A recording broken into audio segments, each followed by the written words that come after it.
नमस्कार मित्रों, मेरे चैनल में आपका स्वागत है। क्या आप जानते हैं कि कार्तिकेय और गणेश के अलावा भगवान शिव और माता पार्वती के एक पुत्री भी थी।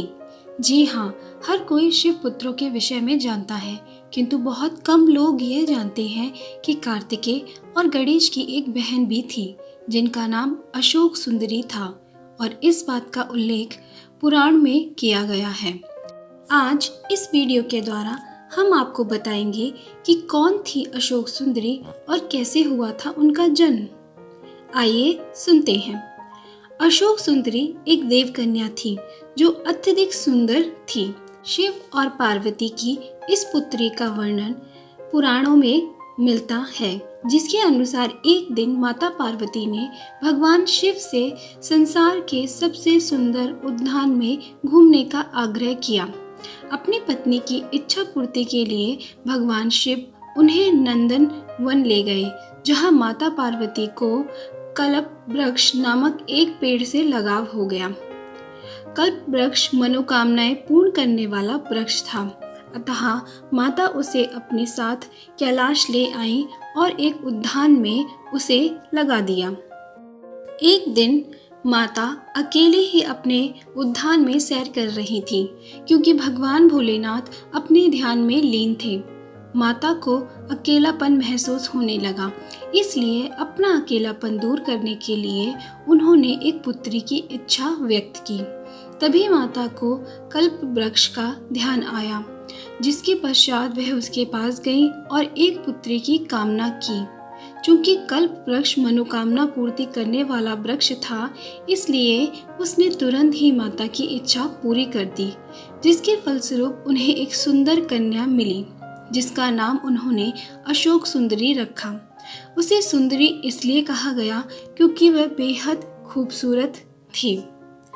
माता पार्वती अपनी पुत्री को प्राप्त कर बहुत ही प्रसन्न थी, इसलिए माता ने अशोक सुंदरी को यह वरदान दिया था कि उसका विवाह देवराज इंद्र जितने शक्तिशाली युवक से होगा। किससे और कैसे हुआ अशोक सुंदरी का विवाह?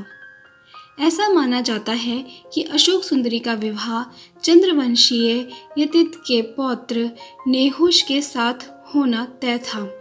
एक बार अशोक सुंदरी अपनी सखियों के संग नंदन वन में विचरण कर रही थी। तभी वहां हुंड नामक एक राक्षस आया। वह अशोक सुंदरी की सुंदरता से इतना मोहित हो गया कि उससे विवाह करने का प्रस्ताव रख दिया। तब अशोक सुंदरी ने उसे भविष्य में उसके पूर्व नियत विवाह के संदर्भ में बताया।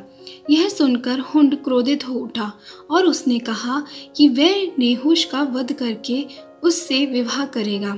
राक्षस की दृढ़ता देख अशोक सुंदरी ने उसे श्राप दिया कि उसकी मृत्यु उसके पति के हाथों ही होगी। तब उस दुष्ट राक्षस ने नेहुष को ढूंढ निकाला और उसका अपहरण कर लिया। जिसके समय हुंड ने नेहुष को अगवा किया था, उस वक्त वह बालक थे। राक्षस की एक दासी ने किसी तरह राजकुमार को बचाया और ऋषि वशिष्ठ के आश्रम ले आई, जहां उनका पालन पोषण हुआ। जब राजकुमार बड़े हुए तब उन्होंने हुंड का वध कर दिया, जिसके पश्चात माता पार्वती और भोलेनाथ के आशीर्वाद से उनका विवाह अशोक सुंदरी के साथ संपन्न हुआ। बाद में अशोक सुंदरी को वीर पुत्र और 100 रूपवान कन्याओं की प्राप्ति हुई थी। नेहुष को इंद्र गद्दी भी प्राप्त हुई। कैसे मिली थी नेहुष को इंद्र की गद्दी? इंद्र के घमंड के कारण उसे श्राप मिला था, जिससे उसका पतन हुआ। उसके अभाव में नेहुष को अस्थायी रूप से उसकी गद्दी दे दी गई थी, जिसे बाद में इंद्र ने पुनः ग्रहण कर लिया था। तो ये थी शिव जी और माता पार्वती की पुत्री। आशा करती हूँ आपको ये कथा पसंद आई होगी। वीडियो को लाइक कीजिएगा और सब्सक्राइब कीजिएगा। नमस्कार।